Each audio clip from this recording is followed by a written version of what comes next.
Naaresto ng mga otoridad ang nakatalang top 9 regional priority high-value individual sa kinasang bypass operation sa Tagum City.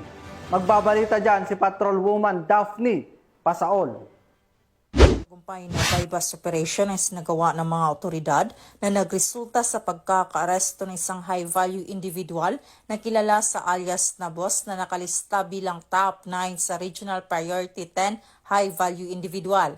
Nito lamang Setyembre 10 sa Purok Tindalong, Barangay Magukpo, Poblasyon, Tagum City.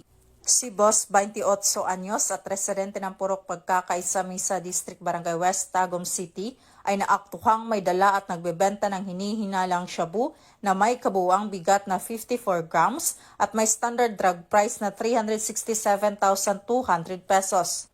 Pinangunahan ang operasyon ng mga tauhan ng Regional Police Drug Enforcement Unit 11, katuwang ang mga elemento ng Tagum City Police Station, Provincial Intelligence Team ng Regional Intelligence Division 11 at iba pang kaugnay na unit na nagtulungan upang tiyakin ang tagumpay ng nasabing operasyon.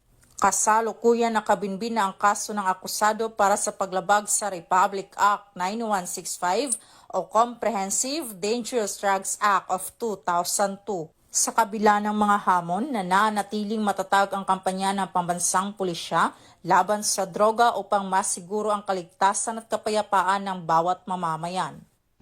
Mula dito sa Region 11, ako ang inyong PNN correspondent, Patrolwoman Daphne Pasaol.